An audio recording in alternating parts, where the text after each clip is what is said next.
Hi guys, welcome back to Kit Car Direct and MK Sportscars. Do you know what? Let's get on into the workshop here.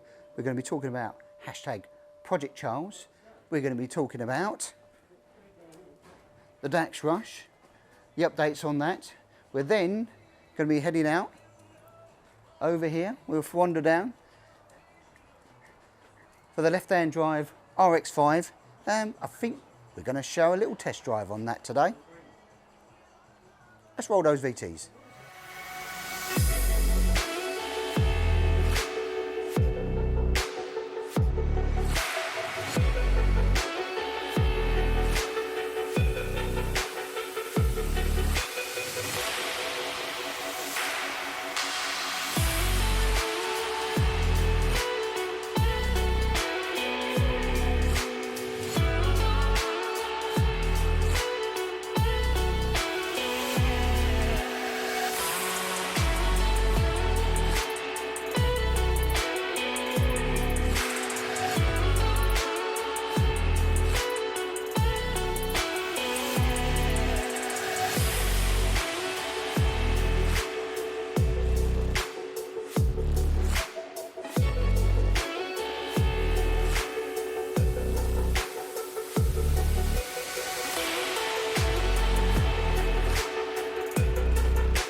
May be forgiven for thinking that I'm actually driving in the south of France with the beautiful sunshine just through these trees, but you're wrong. Oh, I mentioned south of France because I'm sitting on the wrong side. I wanted to do this video to show you that we make a left-hand drive Indy RX5. We do a couple of left-hand drives cars. This is your standard Indy RX5 with the Mazda clocks, which are right where I need them to be. Mazda steering column with the indicators right where I need them to be. Windscreen and doors touring pack, GT pack, right where I need it to be. This is bang on. So just cast your mind away for a minute and just think that we're cruising in the south of France. But we're not. Sadly, we've just got a little bit of a break in the British weather, which is nice. I thought I could pretty much drive most things, but I've got to be honest, this is taxing me driving a left-decker on the wrong side of the road. Super quiet in this car, super comfy, just can't get my head around being on the wrong side of the car. Now the reason why we built this one is because it's going for export, it's going out to France. So we've got a Mazda 1.8 engine in this car. It's just a standard RX5 with all the standard RX5 bits in it, but it's a pretty nice vehicle. I'm quite pleased with how it's turned out. The difference between the standard RX5, the right-hand drive, and this particular car is just the exhaust manifold. There's a slight change in that, but this is the catalytic converted manifold so that we can pass the emissions in the relevant countries. A super little drive, very pinpoint, straight on the button, points exactly where I need it to go. I could probably get used to it over a matter of time, but I think if you're out in a hot country, wow, I mean, that's just going to be lovely. European, Americas, it's going to be a really, really nice experience. It's super weird trying to change gear with your right hand. It just feels all different. I know you get used to it. It sort of makes me feel like I'm on holiday actually driving this.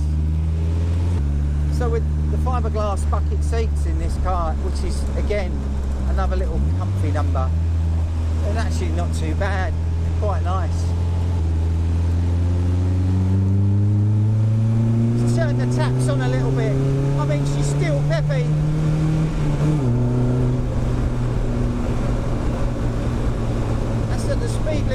I'm quite happy with that. Doesn't take much to get up to the speed limit, even in a little 1.8. This is the 140 brake car. Absolutely smashing. Absolutely smashing. Real nice little drive, that. Yeah, quite like that. Quite like that a lot. I sort of got lost a little bit in the moment. I keep doing that. I'm supposed to give a review on the car. Comfy steering wheel. My elbow's nice. Elbow's lovely on the handbrake here. That's quite nice. Gear stick's not a million miles away from the steering wheel. Elbow's lovely. I'm not getting blown to pieces. I like it. So nice. It's a nice little comfy ride. Nice comfortable differential in this car as well. Like not a whiny diff at all. There's no overrun on it. It's just ever so quiet whistles. That fits well. Hopefully you can see that. We've got a surround at the bottom here underneath the dashboard. This is a surround for the fog light, and that's a dimmer switch for the what do you call that? Dashboard gauges. Dimmer switch. So hopefully you can see that. That is a dimmer switch for the gauges and the fog light from the Mazda. And they're both fitted in there, and we just basically bond in a panel, and the switches just fit straight into the panel, so it just makes it really easy for you to use the stock standard wiring harness. Like all RX5s, really turns in well, really does. Brakes are good. Nice pedal feel, really quite a comfortable pedal feel in that. Beautiful little cruiser, really nice. If you like what you see and you're into your kit cars, guys, then why not subscribe to our channel? Press subscribe, click on the bell icon, press all, and it'll send you notifications each week. Right, let's get into it. Let's get into the workshop, guys. We've got hashtag Project Charles here. Again, wiring, boring stuff, fuel lines, fuel pressure settings we've been doing, new filter going on, etc. Getting all of this sort of dialed in now. Should be dropping onto the ground in the next sort of, probably by the end of the week, dropping on. We've got quite a lot of projects going on as well. So drop it onto the ground and we start on geos and a few other bits and bobs. But yeah, it's coming together. You heard it on its first start the other week. So that's buttoning up those bits. So it's just fine fettling, making sure, checking for leaks then and everything else as well. So all the nose cone, as you know, has all come off again because we're just buttoning everything up. And we'll put the no nose cone back on, bonnet and all of that, etc. All the interior is pretty much trimmed out now. The steering wheel's all done. That's all in. It's just a few. We're getting into the final stages, I suppose, and it doesn't look like much changes each week on these cars because it's all little bits rather than bolting on big panels and engines and everything else. All the exciting stuff, all the little bits, but all those finer details that you need to do when you're building a kit. Right over here at the DAX, as you know, car we built and done with Martin, customer, and we're doing all the final preps. Some little gremlins have popped up as well, and then we obviously got a bit on the cat link pipe here. This has got to go on, and then the silencer. So we've had all the side panel off. This is the turbo, obviously here. We've got screamer pipe there, so we've got to put the cat system on it now and start dialing any emissions. Got a couple of little earth problems we're just trying to dial out here.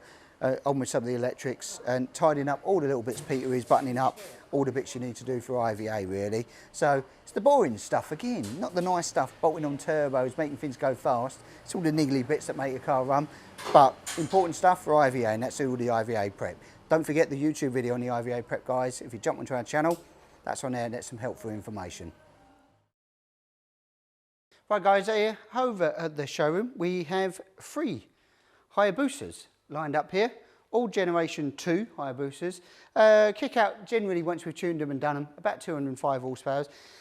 These are going to be as good a condition as they are. Unfortunately, we're going to take the power plant, the amazing Hayabusa engine, out of that and put it into one of our MK Indy chassis. These are the next 3 builds that we'll be jumping along. Got an 09, a 10 and a 60 plate, all pretty low miles actually on every single one of these. We've driven them and they work perfect as well, so it's kind of a donor vehicle really, a bit like we used to do with the Sierras and the Fords and the Pintos and the Mazda MX-5. Well, the donor engine for the bike engines is the bike itself. So as unfortunate as it is, we do take the best bit of this bike, which is that Hayabusa engine, and strap it with that awesome 6-speed sequential gearbox into one of our cars. So Next 3 builds will be, these are the donors that are lined up, which we will take the engines out, we're refreshing them up, make them look like new again, good as new, put them in the chassis, which if you follow us on YouTube, you'll be seeing we're two builders at the moment, a Generation 1 and a Generation 2, and we make them look, you know, nice and tidy, clean, refurb, new seals, dry sump system going on all 3 of these. Our dry sump system will fit onto these. Obviously in the bike, don't need it. It leans over and you need to just use the wet sump. But obviously in the cars, we use a dry sump system. Yeah, especially if it's on track work. So yeah, 1, 2, 3. Can't wait to see the progress on them.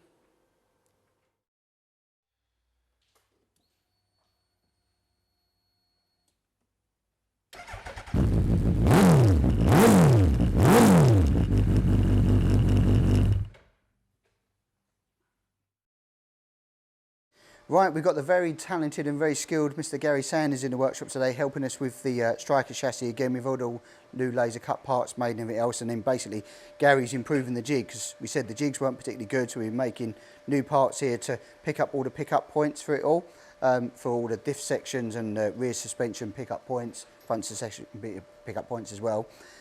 So the striker chassis is progressing, but we're doing it the right way rather than trying to hodgepodge together what's already been there. We're making it and improving it, and Gary's helped us do that. In fact, Gary's here in his hot rod. So do you know what? I'm going to head outside and take a look at his hot rod today. Right, we're outside here. As you know, Gary's helping us in the workshop there with the chassis, and guess what? He's turned up in his hot rod today. This was all hand built by Gary from chassis ground up, a one-off car, hot rod, Ford based design. Awesome. This is actually not metal as it looks like. It's a rusted finish. It's a painted finish that he's done to give it that sort of rat rod look, really. Sitting under there is the awesome LS3 6.2 litre V8, stocked at 430. Gary's done exhaust and different management and stuff like that, so now kicking out about probably 480-ish horsepower, as on a dyno, but it's got another 50 horsepower at least. So yeah, pretty monstrous. Car weighs about 900 kilos, but torque for days. I mean, torque and more torque. But awesome, all fabricated, all the exhaust himself, everything from every nut and bolt to chassis. Gary's really done a sterling job on this, really. Right, yeah, he's got a custom hard top on here. Steering wheel was a fabricated, modified one, all inside, all the door. He bead rolled all the door panels as well. He's actually got our seat pads in there, believe it or not, as well. So let's see what she sounds like. Let's give it a little fire up. Fuel pumps go.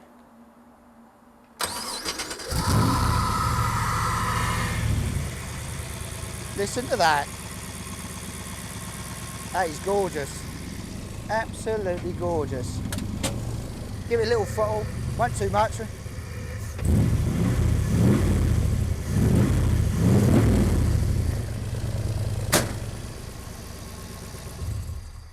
Who doesn't like an LS-V8? And we have got one we're trying to fit in one of our cars. That's a scary thought, but yeah, what a car, what a hot rod, what a talented man who makes that, and I'm glad we've got him helping us in the workshop sorting out our stuff. But fair play, that's killer. Off the chart, actually. Right guys, another mad week, but you've got to tune in next week. Guess why? It's the big reveal, the big test drive of the new turbo car that we've done, the 376 horsepower, dialed down to 308, but you get to see that against the stock, the left-hand drive car actually, which is going to au revoir to France. So remember, like, share, press that button down there and subscribe, and we'll catch you next week.